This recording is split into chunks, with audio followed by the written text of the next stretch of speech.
Muy bien, pues bueno, buenas noches a todos. Bueno, vamos a ver en estas últimas 2 semanas, pues bueno, hemos hablado específicamente de lo que viene siendo la seguridad social. Por ahí hemos platicado, abordado temas un poquito acerca de la reforma laboral.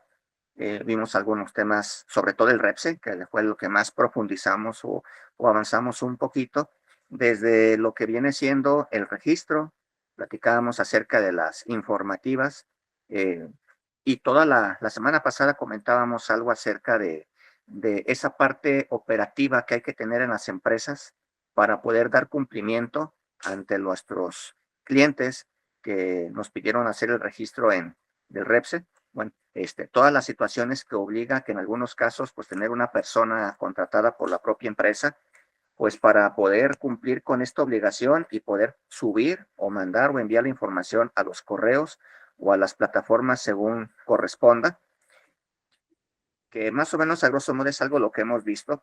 Por ahí tocamos algunos puntos, sobre todo de la reforma laboral, que lo que más ha llamado la atención pues es la reducción de la jornada laboral, que precisamente esta semana por ahí salió una pequeña luz de cómo es que se podría implementar, pero vamos a seguir esperando de aquí al 15 de diciembre, que ya quede ya formalmente todo para ver qué más hay, pero vienen otras situaciones como los permisos por paternidad, el incremento del aguinaldo, entre otras. Son entre 6 y 7 reformas en lo laboral que pudieran aplicarse para el próximo 2026 a partir del 1 de enero, que conforme avance el año las iremos tocando y profundizando un poquito más, así como que en este año no tuvimos el estreno de lo que platicábamos hace un mes y medio, la famosa ley silla, que bueno, ya se está empezando a implementar en muchos de los centros laborales, y habíamos quedado con el compromiso la semana pasada de que íbamos a hablar un poquito hoy acerca de algún cambio que específicamente entra el día de hoy, que es la DIOT.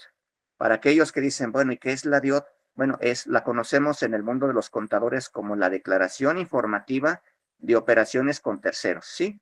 No solamente los contadores presentamos declaraciones para pagar impuestos, como normalmente la mayoría de los contribuyentes pudiera conocer, el renta, IVA, el IEPS, retenciones de salarios, etcétera. No, también hay otras declaraciones que de alguna manera son obligatorias para presentar por parte de nosotros para poder hacer los amarres o que la autoridad pueda acabar de hacer los amarres con la información que estamos generando y la que estamos declarando, y sobre todo lo que le interesa es la que estamos enterando con los famosos cruces. Entonces, bueno, recordando un poquito, al contador Ociel y a mí, somos de esos, diríamos, seminuevos, vintage, entre que nos tocó ese cambio, con la tecnología.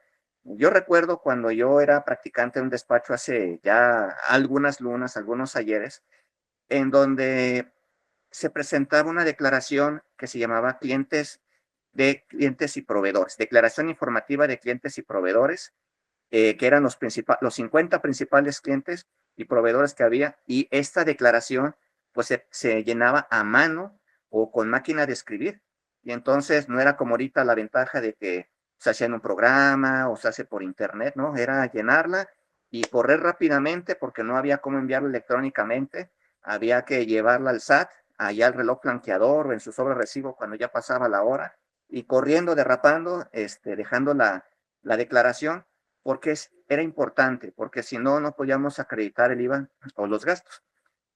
Entonces, después pasaron así algunos años y ahí por el año 2007-2008 surge por primera vez la declaración informativa de operaciones con terceros, llamada o conocida como DIOT, en donde por ahí donde viene mencionada y cuál es el fundamento legal de esta declaración, pues la encontramos en el artículo 32, que es la que le da prácticamente el soporte o el nacimiento del por qué, nosotros debemos de enviar o de generar una declaración informativa de operaciones con terceros, que es para poder hacer, como les comentaba, el primer amarre. Entonces, artículo 32, primer párrafo, fracciones quinta y octava, por si lo están buscando, pero de la ley del IVA. Y también lo tenemos en las reglas misceláneas, la 1451, que viene desde el 2014, se ha venido actualizando, pero lo que sí la encontramos ahí en la ley del IVA. Entonces, esto es lo que nos va dando. ¿Qué quiere la autoridad con esto? Que, ¿por qué quiere una declaración informativa? Él quiere que le relacionemos las operaciones que durante el mes nosotros tuvimos con todos los que fueron nuestros proveedores. En este caso, ¿qué había que detallar? El RFC, el establecer la operación, el monto, y sobre todo si la tasa era 16, en aquellos años o hace muchos años, cuando teníamos otras tasas que era la del 10, que luego se convirtió en la del 11, si teníamos operaciones exentas, porque tenemos operaciones exentas en IVA, y si, sobre todo si había habido retenciones de IVA. Soy una persona física, que le presta servicios o le renta un local a una persona moral, bueno, tenía que haber retención. Es un comisionista, una persona que hace fletes o acarreos. Ese tipo de cosas son lo que a la autoridad le interesa y le interesaba, y ahora más, con más razón, el que nosotros pudiéramos hacerlo con esta declaración informativa. Durante muchos años, todavía hasta el mes pasado, la autoridad puso a nuestra disposición un programita, un layut, que nosotros lo descargábamos de la plataforma del SAT y nosotros íbamos llenando los datos. Era muy sencillo, pues lo único que venía era que si teníamos operaciones, por ejemplo, no identificadas, pues poníamos un proveedor global, pero esa prácticamente era para operaciones muy chiquitas. Venía lo que era el diferencial que teníamos prestaciones de servicios, o cuando había el uso o goce temporal de bienes. También tenía la parte por si teníamos algún proveedor extranjero, específicamente prestación de servicios profesionales u otros, que es lo que nosotros desarrollábamos o poníamos en esta declaración informativa como tal. Nos generaba al momento de terminar, y ya teníamos la captura, un archivito en PDF, que es el que nosotros guardábamos de nuestra información capturada, y posteriormente nos generaba un archivo comprimido, que es el que nosotros enviamos a través de la plataforma del SAT, donde nos generaba un acuse tanto de enviado como de aceptado, y prácticamente esto es lo que le daba el soporte de que nosotros estábamos cumpliendo o estamos cumpliendo. Entonces, pero así como tenemos esta informativa con la DIOT, tenemos otras informativas, por ejemplo, con aquellos que son sujetos del IEPS y demás, pero bueno, esa es otra historia, pero para que sepa la gente que a veces el contador, su contador o contadora, no solamente le genera la declaración de impuestos, muchas veces tiene que generar otra serie de declaraciones alternas para efectos de poder cumplir con toda la normatividad. Después desapareció por ahí la obligatoriedad a partir del 2014-15 del DIM. No sé si recuerdes, Social, que por ejemplo antes mandábamos anualmente sueldos y salarios, retenciones de arrendamiento, de honorarios, y después nos la fueron quitando cuando surgieron los CFDIs, porque esta se consideraba como que era la constancia de retención que generábamos en estos programas. Y así es, y dentro de los cambios que nos han generado ahora, pues bueno, la novedad que, bueno, ya es obligatoria a partir de agosto, pero a partir de febrero del 2025 ya se empezaba a manejar que teníamos que mandar la DIOT ahora a través directamente en la plataforma del SAT. Nosotros nos metíamos o nos metemos y vamos a tener que llenar ahora un formato el cual ha cambiado un poquito. ¿En qué sentido? Que antes nosotros manejábamos y clasificábamos la relación de nuestros proveedores en prestación de servicios, uso o goce temporal, otros o conocida como global.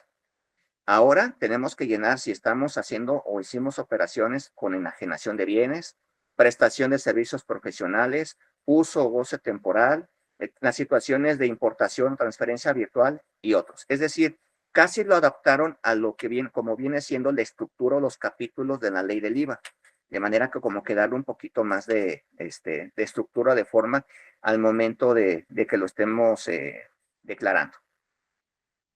¿Qué otra situación? Bueno, ahora, ¿para quién es obligatoria? Tenemos que partir también de esa premisa, esta presentación de la DIOT. Si nos vamos a ley, la ley nos dice que es obligatoria para todas las personas físicas y morales, sin excepción. Pero encontramos algunas facilidades por reglas misceláneas en donde encontramos que, bueno, las personas físicas que generen o que hayan declarado hasta 4 millones de pesos el ejercicio inmediato anterior, siempre y cuando estén emitiendo todos sus FDIs, ellos quedan relevados de esta presentación, de esta declaración. Pero salió en la regla miscelánea una facilidad para los reciclos. Dice, bueno, el reciclo pues tributa hasta 3 millones y medio de pesos, no tenía ningún problema, sí, pero esta facilidad también se la dio a las personas morales reciclos, que aquellos que tributan como tal, que son muchas de las personas morales, quedan relevados del envío de la DIOT. Entonces, que es prácticamente en números que arrojaba en algún momento que vi cifras del SAT, decía que era el 75% de las personas constituidas como personas morales en el padrón de contribuyentes son reciclos. Es decir, porque no, sus ingresos anuales no superan los 35 millones de pesos. Por eso también sacaron este régimen como para hacer una pequeña reacomodo en un régimen y poder vigilar con una mayor precisión a lo que ellos empiezan a llamar medianos y grandes contribuyentes. Grandes contribuyentes ya hay un capítulo como tal en la ley, pero pudiéramos llamar medianos o pequeños grandes contribuyentes aquellos que tributan en el general de ley. ¿Por qué? Porque puede ser que tengan sus socios, pueden que estén constituyendo varias empresas a la vez y formen parte de todas, que son los famosos corporativos o conglomerados de personas morales, y entonces por eso, de alguna manera, se les quiso poner el énfasis en estos regímenes para poderlos observar. Aparte de que, bueno, que en el régimen de personas morales reciclos, pues le da la facilidad de tributar como si fuera una persona física, es decir, por flujo de efectivo.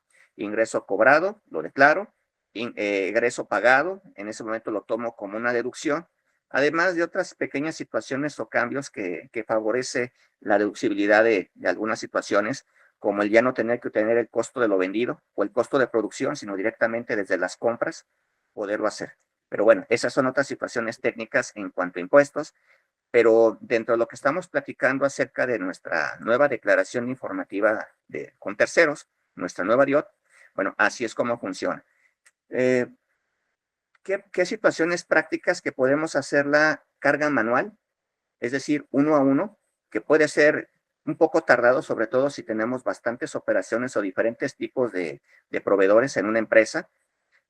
Si son poquitos puede ser sencillo, pero tenemos la facilidad de que, bueno, ya en ciertos programas contables que ya sea el de tu preferencia con las diversas compañías que hay, se han habilitado las famosas cargas batch. ¿Qué es esta carga batch? Bueno, es un archivo que después del proceso de captura y cruce que se está haciendo de la información, nos genera un archivo de texto, es decir, como una especie de blog de notas, el cual nosotros podemos, al momento de meternos a la nueva aplicación del SAT, podemos hacer esta carga batch y nos ahorra un poco la captura. Nos viene haciendo un preregistro donde ya nada más tendríamos que tal vez modificar alguno que otro dato o añadir alguna información de alguien que quizás no se cargó o se nos haya pasado, pero prácticamente nos estaría agilizando mucho en cuanto al trabajo. Es algo ¿Cuándo hay que que nos facilita, presentarla? ¿no? Pues al día 17 del mes siguiente, se supone que a la fecha en la que yo presento la declaración mensual del IVA, es a la fecha en la que tendrá que estar presentando la DIOT. Así lo dice ley. Normalmente la vamos presentando a veces unos 2, 3 días despuesillo, desde que ya amarramos bien lo lo del IVA, o después de haber mandado la declaración del IVA, inmediatamente mandamos la DIOT, la cual nos Sigo va a sin generar escucharme, contador. un acuse. Y bueno, estas son algunas de las cosas que estábamos viendo un poco relevantes acerca de esta nueva declaración, pero sí era importante como quedar un poco el contexto, desde dónde viene surgiendo, cómo ha evolucionado esta situación, obligatoriedad que viene desde hace muchos años y que, bueno, la autoridad la está utilizando prácticamente para hacer los cruces o los amarres, además de los FDIs, que aquí se está yendo mucho por las facilidades que hay en regla miscelánea, que es algo de lo que vamos a estar platicando también hoy, algo acerca de los FDIs, porque desde el año pasado empezó a dar ciertos dolores de cabeza en donde más que a veces imponer una obligatoriedad a través de ley, la autoridad lo está haciendo a través de las reglas misceláneas. En el caso, los FDIs no es la excepción, al punto de que si yo emito un comprobante en PUE, ¿qué implicaciones tiene actualmente? Bueno, que la autoridad lo va a tomar como que yo ya lo cobré. Entonces, tendríamos que irnos a alguna situación en donde tendría que demostrar con estados de cuenta, otras situaciones, y estar respondiendo constantemente cartas, invitación, que están llegando, que llegarían por parte de la autoridad. Sí, contador, por ahí nada más déjeme hacer así rápido la pausa y escuchar aquí en el Face, si tiene manera usted de ingresarlo, por ahí creo que sí estamos teniendo el audio en el Face. Deme oportunidad de ver si efectivamente se escucha, porque nos estamos perdiendo aquí en el audio y en cabina no me confirman. Déjeme hago el cambio, contador. Si quiere, igual vaya comentando algo en lo que voy entrando y me voy Sí, buscando la página.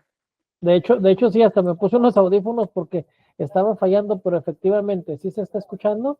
Estamos aquí dentro de, si gusta hacer el cambio, porque parece ser que la aplicación, lo mismo me pasó a mí ahorita, yo tuve que cambiarme también de aplicación porque estaba en la directa del Meet y es donde no me estaba generando el audio. Pero bueno, efectivamente, yo ahorita lo que les voy a poner es algo de ejemplos que decía el contador, de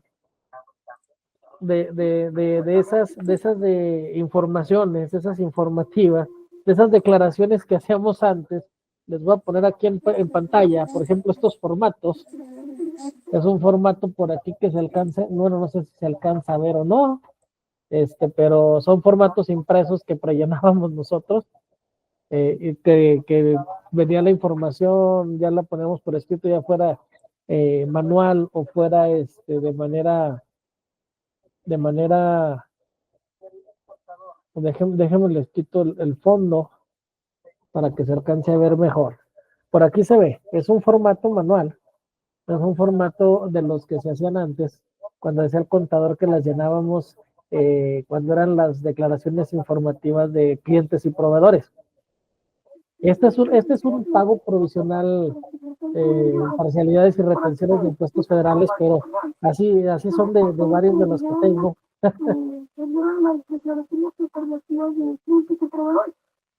Por aquí tengo otras de pago provisional, de declaración del ejercicio de personas físicas, son diferentes. Entonces, esto fue lo que ha ido evolucionando y vamos teniendo por ahí la tecnología que nos está actualizando, y pues ya a partir de hoy, pues ya tenemos un nuevo formato de entrega de declaración, ¿no? Entonces, ese formato ya ahorita, pues es de la siguiente manera, más o menos lo que estaba diciendo ahorita el contador. Por aquí denme nada más oportunidad rápido de compartirles pantalla. Eh,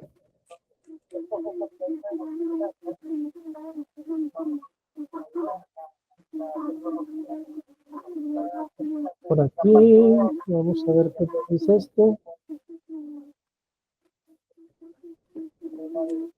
A ver si nos da la oportunidad de verla.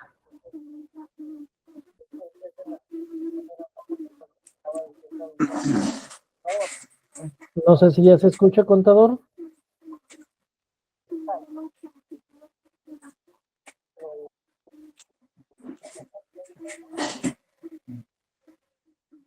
Sí, esta es la pantalla que actualmente nos da el formato de la declaración informativa actual, ¿verdad? Donde cargamos de manera manual, como decía el contador, vamos a ir poniendo cada uno de los datos. Aquí, por ejemplo, ya puse pues, los datos de ingreso y demás, y aquí nos dice pues qué tipo de proveedor vamos a poner, ¿no? Los datos de identificación del proveedor nacional. Nos hace la advertencia de que se pueden agregar 30 registros. Nos dice que si tenemos el tipo de proveedor que es, enajenación de bienes, prestaciones, uso de negocio temporal de bienes, importación u otros. Entonces, por ejemplo, que cualquier proveedor que tenga comercialización, pues tenemos aquí la selección, el registro, el RFC, y aquí tenemos las demás ventanas, ¿no? Donde nos va a ir pidiendo lo demás. Ahora, todo esto se puede simplificar al tema de la carga batch, que es donde estábamos por ahí ya con el contador, que nos estaba haciendo el favor de explicarnos, y nos quedamos ahí ya a medias presentando esta pequeña información en lo que el contador, pues por ahí se puede ingresar para que nos podamos escuchar a ambos, ¿no? No sé si ya se podrá por ahí escuchar, contador.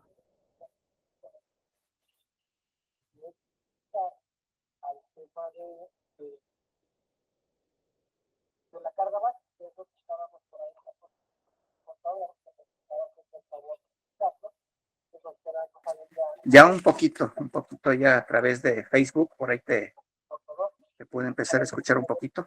Ah, ok, correcto. Con eso ya pues ahí más o menos les mostré ahorita pues lo que era lo manual, un formatito manual aquí para que lo vea la gente que nos acompaña en Facebook.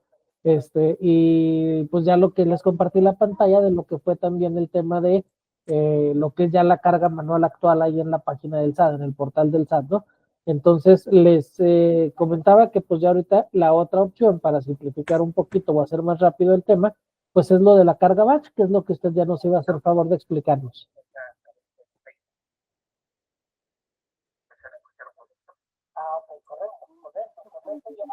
Sí, entonces si gusta por ahí, adelante, contador.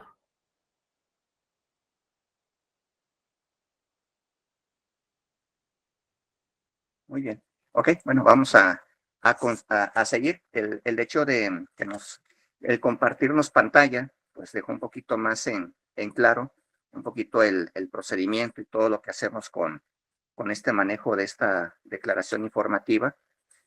Y bueno, vamos a ir retomando, si te parece bien, esta parte acerca de lo que estábamos viendo, de lo que son los FDIs, Es de los correcto. cambios que para este año empezaron a aplicarse desde empezando el año, desde enero, se manejaba la obligatoriedad de que los FDIs fueran la versión 4.0, a excepción prácticamente del complemento carta aporte, que está manejando una versión 3.1, que viene siendo desde agosto-septiembre del año pasado, que hubo algunas adecuaciones por ahí a las operaciones que se manejan para comercio exterior, específicamente lo que es el flete o el traslado.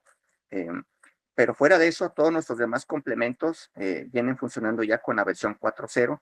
Los más destacables que vamos a comentar más adelante, pues bueno, el complemento de pago, ahorita ya es primordial y también con las modificaciones que tuvo de la versión anterior, la 3.0, lo que es el complemento carta aporte y el complemento de nóminas, que por ahí no la única parte, hubo una pequeña modificación nada más en el complemento, pero que ya los programas como tal ya lo vienen manejando, lo han incorporado perfectamente. Entonces, bueno, recapitulando, ¿qué cambios nos hicieron a partir del 1 de enero? Bueno, que ahora hay que especificar el régimen de la persona a la cual nosotros le estamos emitiendo el CFDI. Años anteriores, pues era RFC, el régimen de la persona que estaba en su momento emitiendo el CFDI, su dirección, específicamente el código postal. Y ahora, pues bueno, se está manejando que también es el régimen fiscal de la persona que está recibiendo el CFDI, de igual manera su código postal. Entonces son algunos de los cambios que vinieron como para darle un poquito más de control, pero hubo cambios, por ejemplo, en lo que viene siendo hasta el momento lo que son las facturas globales, en el sentido de qué cambios específicos, el famoso nodo factura global, que lo podemos encontrar tanto en los packs como en el portal del SAT, y tiene su situación de qué es este nodo. Ah, pues es una pequeña opción que cuando tú vas a hacer factura global, tienes que, si lo haces en la plataforma del SAT, tienes que configurar en una parte que se llama configuración avanzada, marcar el cuadrito de que vas a hacer facturas globales o recepción de pagos o sustitución de CFDIs, demás, para que se pueda habilitar al momento en que uno va a facturar. ¿Qué situación tiene? Que aparte de llevar el RFC genérico para efectos nacionales XX01010000, debíamos de marcar esta casilla, y al marcar la casilla nos va generando el apartado que hay que acabar de llenar para, para lo que es la factura global de este nodo, que tenemos que especificar el año al cual corresponde esta factura global, que normalmente va a ser el año en curso, el mes en el cual vamos a hacer esa factura global o hacer referencia a que ese documento es, y la periodicidad, que puede ser diaria, semanal, quincenal, mensual. Se comentaba que en el caso de los RIF pueden hacerlo hasta de manera bimestral. En todos los demás regímenes, pues bueno, tendremos que hacerlo en estas 4 opciones que son las más comunes. Y dentro de esta situación, bueno, no podemos generar la factura si nosotros no generamos el nodo. Ha habido ciertas situaciones, por ejemplo, que cuando la gente no sabe cómo configurar el nodo, porque no tiene la asesoría de un experto, un contador que lo ayude o que lo asesore, pues a veces viendo tutoriales de YouTube les dicen, pues si vas a poner público en general, pon unas comitas como para que el sistema no te lo detecte y te permita generar como si fuera la factura de un tercero. Sí te permite generar dicha factura como tal. En los packs me ha tocado ver que, por ejemplo, le ponen ventas público en general y te lo toma como si fuera la emisión de aunque lleva el RFC genérico, la emite como si fuera la factura de un tercero. Entonces, sí genera la factura, dices, bueno, me interesa para decirle a la autoridad o reflejar los ingresos que yo tuve en ese mes o en ese periodo y ya estoy cumpliendo, sí, pero al momento de que el CFDI lo estamos generando de una manera incorrecta, es decir, lleva errores porque no lleva el nodo o no está bien llenado, pudiéramos hacernos acreedor a ciertas sanciones o ciertas multas. Entonces, por eso la importancia también de que nosotros llenemos correctamente nuestros CFDIs de aquí en adelante, porque el robot en su momento puede hacer un barrido y puede estar diciendo, ah, caray, tales facturas no están bien hechas y eso puede generar en su momento una posible sanción o multa por parte de la autoridad. Entonces, por eso es la importancia de que estemos haciendo correctamente nuestros CFDIs, no por el hecho de que se estén generando, quiere decir o timbrados, como lo conocemos nosotros en nuestro medio contable, quiere decir que ya están bien hechos. Entonces, son algunas las situaciones. Han querido tomar algunas medidas en el futuro, en la situación de evitar ya la cancelación de las facturas globales una vez emitidas, porque en algunos estados o en algunas partes se ha detectado que las gentes hacen las facturas globales y luego las cancelan. Entonces, que se está volviendo una situación recurrente como para efectos de financiarse un cierto impuesto, un cierto ingreso, en el momento de pagar el impuesto de sus declaraciones. Entonces, se comenta que en un futuro ya las facturas que vienen siendo o van a ser las facturas globales, ya no las vamos a poder cancelar en la plataforma del SAT. A pesar de que existe tenemos la opción de que podemos cancelarlas sin CFDI relacionado, con CFDI relacionado, cuando la operación no se efectuó o cuando ahí hicimos la factura global, pero hubo un tercero que al final de cuentas nos pidió su factura individual, bueno, cancelar la factura global para volver a hacer nuevamente la factura por los ingresos, restando la que sacamos de la operación por el tercero. Por eso Entonces, muchas personas por ahí también, cuando pasa esto, dice en las empresas, ¿no? O sea, si quieres una factura que sea en el mismo periodo en el que te estamos facturando, a más tardar el día último del mes, o muchas nos dicen, pues que sea durante el mismo día, o sea, ni siquiera que se brinque, ¿sí? Entonces, ahí también, ¿cómo va a ser en ese tema? Bueno, nos viene a complicar un poquito más esta situación. sí, en la práctica es un poquito complicado el hacer esto.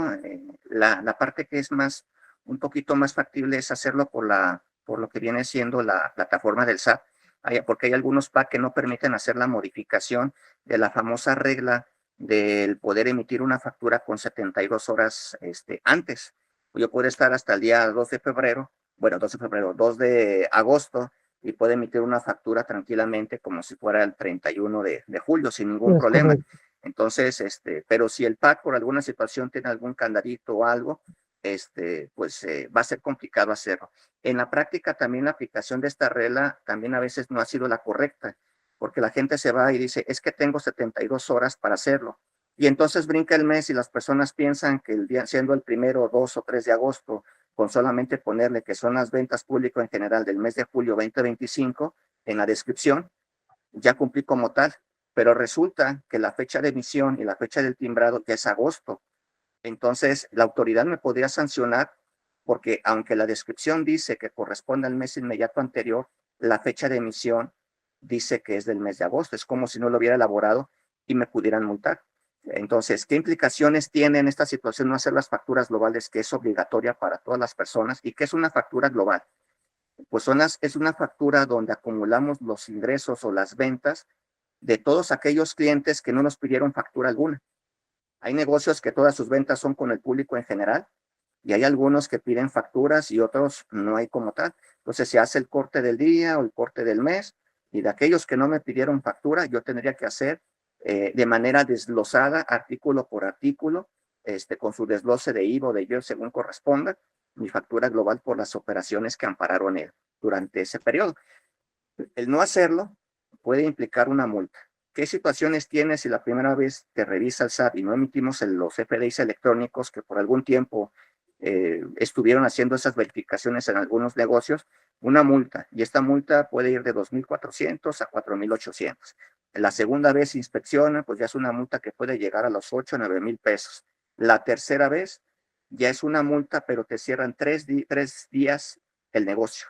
Y si llegaras a recaer en una cuarta o en una quinta, bueno, ya puede ser el cierre por 30 días de un negocio, que eso es muy pesado para el empresario, o la clausura o el cierre definitivo incluso del establecimiento por la no expedición de los CFDIs. A veces la gente piensa, dice, ay, pues es la factura, ¿qué tanto puede incurrir? No, tiene su peso al momento en que ya estamos viendo no solamente las multas, sino que puede costar el cierre parcial o definitivo hasta de un negocio. Por eso la situación de llevar un control para poder hacer estas declaraciones, que a veces batallamos con alguna que otra persona que se les piden los ingresos y ya hasta el día 4 o 5, si bien nos van, nos los reportaron o a veces ni nos reportan. Entonces ahí vienen las situaciones, es qué estrategias puedo estar haciendo para hacer cortes previos o cómo hacerle, hago una factura proporcional a lo que viene siendo el promedio de sus ingresos y después hago un ajuste el siguiente mes o simplemente no hago nada. Porque dependiendo del régimen fiscal, puede ser la situación donde yo puedo declarar ingresos, los ingresos que no hice a través de un CFDI, que es una solución a medias por querer declarar lo que realmente gané, pero en la técnica está mal hecho porque no está respaldado por un CFDI, que es el que al final de cuentas va a respaldar que se tuvo ese ingreso. De cualquier manera, aunque yo lo declarara, eso no me puede salvar de que pudiera la autoridad multarme. ¿Quién es para esa facilidad? Pues el reciclo. El reciclo es el régimen que perfectamente permite añadir ingresos de momento sin que haya un CFDI de por medio. Pero cosa contraria a lo que tenemos al régimen de actividad empresarial o profesional, en donde permite incrementar o disminuir ingresos, pero casos muy concretos, muy específicos que pensamos, o yo era uno de esos que pensaba, que a lo mejor sobre la marcha la autoridad iba a ser un poco más sensible o un poco más permisiva y que nos iba a añadir estos rubros de añadir ingresos no precapturados en el sistema o disminuir ingresos que no estuvieran. Pero no, la autoridad se está yendo literalmente a lo que marca la ley del IVA o las reglas misceláneas. Tú me lo emitiste en PUE, en una sola exhibición, yo te lo cargo en la plataforma y tú lo tienes que pagar. Pero no me lo han pagado, pues lo hubieras generado en PPD. Y cuando te lo paguen, ¿qué tienes que hacer? Pues tu complemento de pago. Ok, listo, ahora sí. Entonces, regresando y viendo esta parte que estamos comentando de los CFIs, también tenemos la otra cara de la moneda. Tenemos clientes o contribuyentes que emiten sus facturas en PPD. ¿Y qué pasa al momento de emitirlas en PPD? Pues que aunque las hayan cobrado, al momento de que vemos la información que está precargada en la plataforma del SAT, nos va a aparecer que no está cobrado, solamente nos van a aparecer todos los que están en PUE. ¿Por qué? Porque faltó o falló hacer el complemento de pago. Y bueno, también aquí hay sanciones que también para aquellos que no realizan los complementos de pago en tiempo y forma, también vienen unas multas en cuanto a por la no aplicación o no la expedición de dichos complementos. Además que para la persona que la estamos emitiendo, cuando la emiten a nosotros, que puede ser el caso también, bueno, también si no tenemos el complemento de pago, cuando una factura que fue en PPD, pues también nos limita un poco la acreditación del IVA y en el caso de la deducción como del gasto para efectos de ISR, sobre todo cuando estamos en facultades de revisión que a veces cuando son muy quisquillosos los auditores o muy minuciosos, pues se andan viendo las facturas cuando son montos grandes, que tengamos la transferencia, el cheque y todo, y que también indexado en la misma póliza contable o algo, o impresa, venga lo que es el complemento de pago. Entonces, que también tuvo sus cambios y que al principio cuando se hizo esto, también nos provocó un poquito de situaciones en lo que nos acostumbrábamos al llenado, porque antes era muy fácil hacer este complemento. Ahora había que especificar un poco más acerca del folio, la serie, si era la primera, segunda parcialidad y al efecto de en cuanto a los impuestos trasladados o retenciones, también estar haciendo minuciosamente el desglose de estos. Entonces, esta parte de los CFDI se ha vuelto interesante. Y bueno, ¿cuándo puedo cancelar yo un CFDI? Que es la parte interesante. Si es dentro del mes, en cualquier momento. Y si ya brincó del mes, ya no la puedo cancelar. Sí, sí podría cancelarla, mientras sea en el mismo ejercicio fiscal.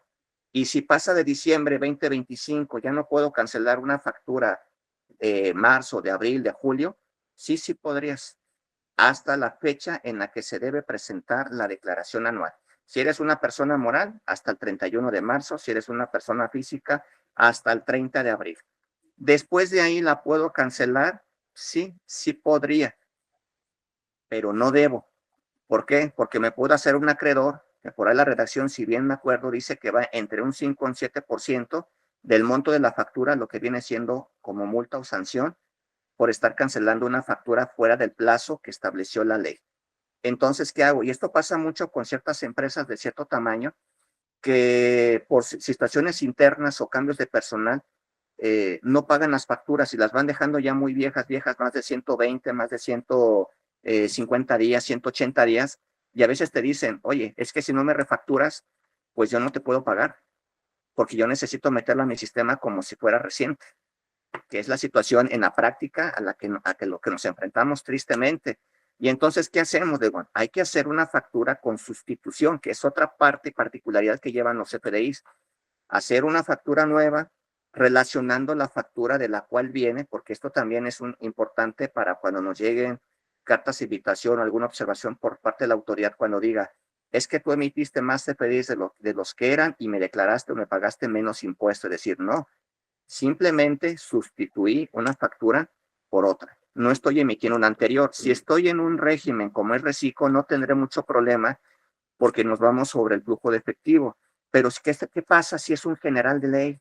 Porque la ley dice, al momento en que se genera la factura, se entrega el bien o el servicio, Ajá. o se recibe un pago parcial o total, en ese momento hay que pagar el impuesto. Y es donde la autoridad está poniendo mucho énfasis, sobre todo en los regímenes general de ley hacia arriba, por esta situación donde empiezan a haber las famosas diferencias. Por eso es importante que nosotros utilicemos estos esquemas como sustitución de CFDIs o cuando hacemos la cancelación del CFDI, no solamente lo sustituí, sino el viejito, que por la factura viejita por la cual hice la nueva, también esta venga relacionada de que se está cancelando, pero estoy relacionando la factura que está sustituyendo a la que yo voy a cancelar. A lo mejor se oye un poquito rebrujado y para los que no están en el medio, pueden decir, ay, qué complicado es esto. Al principio, hasta para nosotros al principio fue un poco complicado entenderlo un poco este tejimaneje, pero créanme lo que es sumamente necesario y sobre todo para cuando haya momentos de hacer aclaraciones, bueno, es prácticamente con lo que nosotros le podemos decir a la autoridad que no fueron más ingresos o nuevos ingresos, que es lo que puede presumir, sino que simplemente cambiamos la factura A por la B, pero sigue siendo para cobrar la misma mercancía o el servicio. Sí, estos detallitos nos han causado, bueno, me ha tocado ver algunas empresas que por ahí estamos, que a veces acuden con nosotros en auxilio cuando les llega vigilancia profunda o cuando les llegan cartas de invitación, de cómo desahogar, porque es bien importante no solamente hacerlo con la fundamentación en ley, que es muy importante, y una buena redacción, sino demostrar, porque la manera en cómo nos manejan la vigilancia profunda o las cartas de invitación, no es como nosotros decir, ay, pues autoridad, te estoy subiendo el acuse de que me dices que no presenté una declaración, pues mira, aquí está el acuse y como normalmente lo haríamos, ya pensamos que se aclaró. Aquí hay que subir evidencias, carpetas en sí, registros contables, demás. ¿Por qué? Porque a veces hacen, por ejemplo, hay una constructora que ahorita estamos ayudando, asesorando, que en donde ellos en el mes de diciembre timbran los recibos de asimilado de uno de los socios de todo el año. Entonces, en los recibos, pues van las periodicidades desde el 1 de enero hasta el 31 de diciembre. Estamos hablando que son 24 recibos. Se timbran en diciembre, se pagan en diciembre y la retención, como marca ley, se paga el 17 de enero del siguiente año. Entonces, técnicamente podemos decir, lo estamos haciendo bien. Pero ¿cuáles han sido las diferencias, por ejemplo, que ha marcado el robot? El hecho de decir, es que se está yendo por la periodicidad que indica el recibo de nómina, no cuando fue timbrado. Entonces, me saca diferencias de enero a noviembre por los FDIs que se pagaron, supuestamente se timbraron y se pagaron en esos meses, aunque todo fue en diciembre. ¿Y qué hay que estar haciendo? Pues en su momento subir los recibos, subir la dispersión de nómina o los estados de cuenta bancarios, donde le estoy demostrando a la autoridad que yo los enteré esa fecha y que de acuerdo a los artículos quinto y tal de la ley de impuestos sobre el IVA y impuestos sobre la renta, le estoy acreditando que, que la retención la estoy haciendo conforme a ley, que no estoy haciendo ninguna evasión, ninguna situación, ningún jineteo del dinero y que estoy cumpliendo, pero tengo que demostrarle incluso con documentos fuente, registros, con la ley y todo, para que de alguna manera se queden un poco más conformes. ¿Qué pasa si la autoridad no me contesta después de que yo subí la aclaración? Pues puedo subir un caso o puedo ir a Prodecon, porque la autoridad también tiene la obligatoriedad de darse por pronunciada si se quedó conforme o no, porque a veces decimos, ya subí la aclaración y no me han contestado, ni para bien ni para mal. Así lo dejo. Por la experiencia que hemos estado viendo es que les llega una carta de invitación y luego a los 2 o 3 meses te llega la misma, con lo mismo que te pidieron la primera vez, pero ya le añadieron 2 o 3 meses más, pero la autoridad sigue sin contestarte la primera aclaración que hiciste, entonces es como que llevarla a forzar a que de alguna manera que lo haga, pero al final de cuentas, ¿quién está haciendo las observaciones? Un robot. O sea, el robot, mientras lo sigan programando, pues él va a subir las aclaraciones, pero si nosotros no forzamos a que la autoridad nos responda sí o no quedó conforme, pues no vamos a tener de alguna manera algún medio de soporte o de defensa.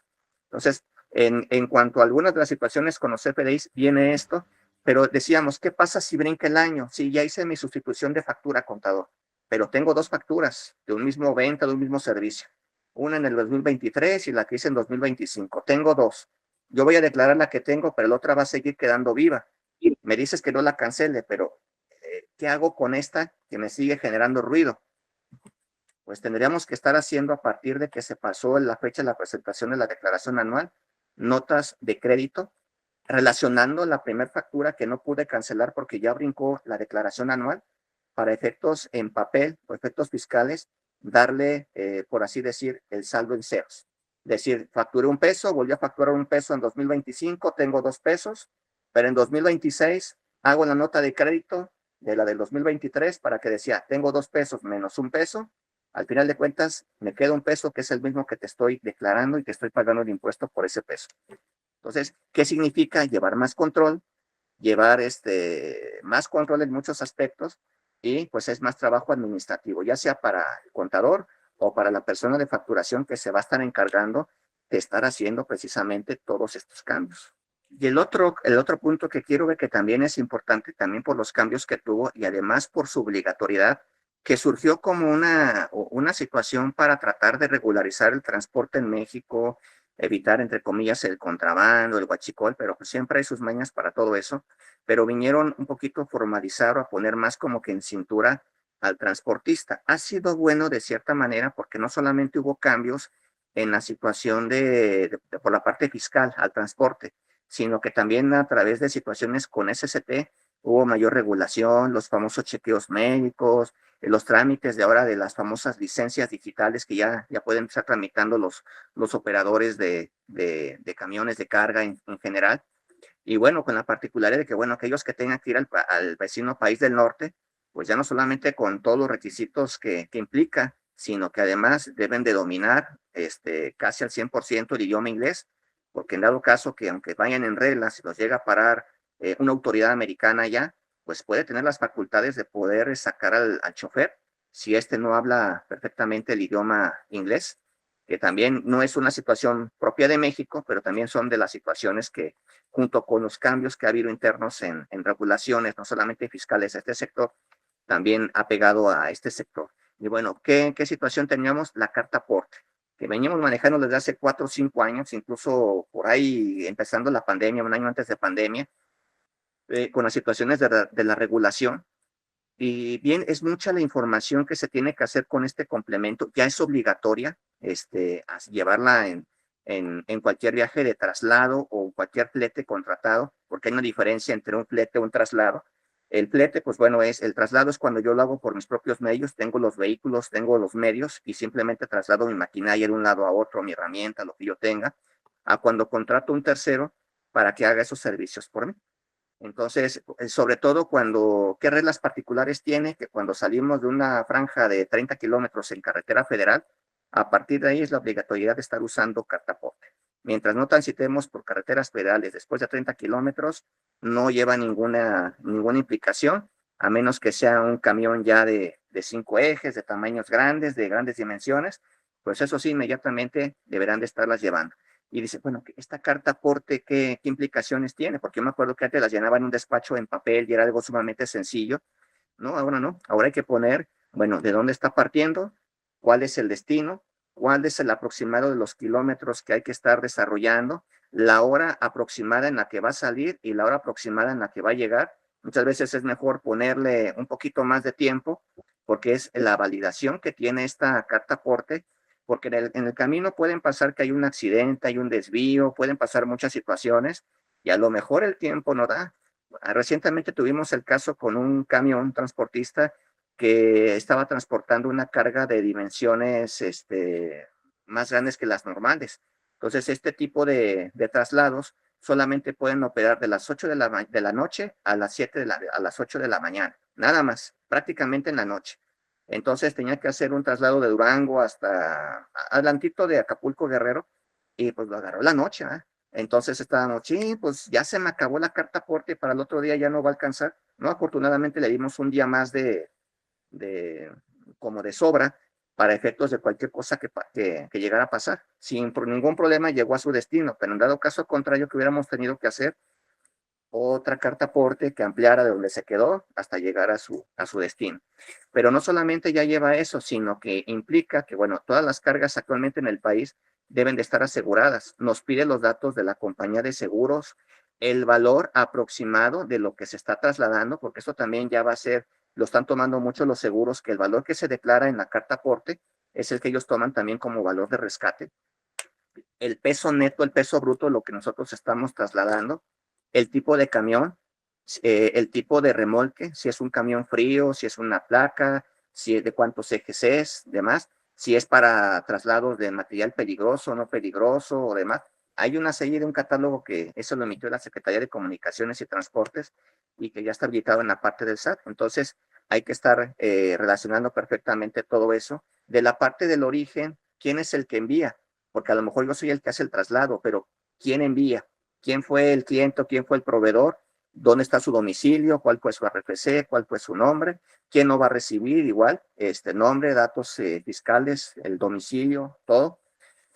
Y dentro de esta parte que también nos va relacionando, los datos del chofer, cosa que en otro tiempo no se hacía, no solamente su nombre, su licencia, su RFC, su CURP, sino hasta el domicilio, donde vive el operador, el domicilio particular, cosa que ya es una situación de enfermedad, de información tan minuciosa, tan desglosada que pide, que sí es un poco laboriosa. El hacer una carta aporte por la plataforma del SAT puede ser gratuito, pero batallamos mucho para el momento de estarla realizando. Yo les recomiendo que si tienen la posibilidad, utilicen un PAC, un proveedor autorizado, un tercero, porque es más fácil de guardar ya cierta información que de manera cotidiana puedo tener, como que mis choferes, los datos de mis camiones, los remolques, sus placas, el seguro, para ya nada más ir incrustando y rápidamente armar una carta aporte. El hacer la plataforma del SAT es echarse un volado porque puede ser que de momento funcione a la perfección y o de momento falla, y pues bueno, si urge hacer el viaje, pues va a ser un poquito complicado el que pueden salir, pero si los llega a gobernar la Guardia Nacional o el Ejército, por ahí la Patrulla Federal, pues a lo mejor tiene las implicaciones de una posible sanción o multa. Entonces, bueno, son algunas de las implicaciones que llevan lo que estamos platicando, los complementos de pago, complemento carta aporte, y un poquito algo a grosso modo acerca de los CFDIs y algunas de las situaciones que pueden venir cambiando. Ya se nos está acabando el tiempo, según estoy checando mi reloj, pero bueno, como diría el buen contador Ociel, bueno, ustedes pueden encontrarnos gratuitamente a través del WhatsApp 618-122-3926, en Facebook y en redes sociales como ILC DGO, acérquense con el contador de su preferencia, pero recuerden siempre estar bien asesorados. La radio que lo tiene de todo ya está aquí. Ya está aquí. R&R, la estación en línea que te acompaña donde quiera que vayas. Música variada, talk shows, información de espectáculos, horóscopos y los temas que más te interesan. Además, entrevistas exclusivas con personas destacadas. Sintonízanos desde cualquier parte del mundo. Instala nuestra app y llévanos contigo. R&R, siempre conectados, siempre contigo.